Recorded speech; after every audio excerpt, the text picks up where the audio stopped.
Kabar bahagia datang dari TikToker yang idap kelainan genetik, yakni Surya Manurung. Surya Manurung baru saja menikahi gadis cantik bernama Sasa Puspita Dewi.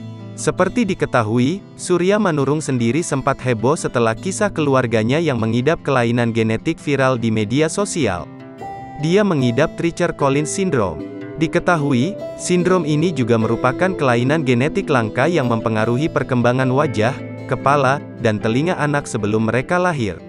Namun siapa sangka, pria asal Kabupaten Asahan Labuhan Batu, Sumatera Utara, itu telah resmi menikahi gadis cantik Sasa Puspita Dewi pada Jumat, tanggal 23 September tahun 2022, lalu.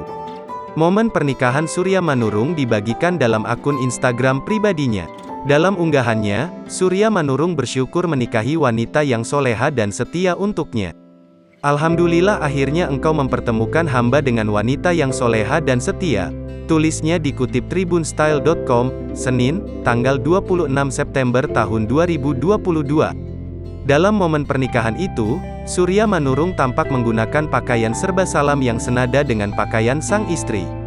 Tak hanya itu, dalam momen pernikahan Surya Manurung ini juga dihadirkan keluarga dan sejumlah saksi yang hadir.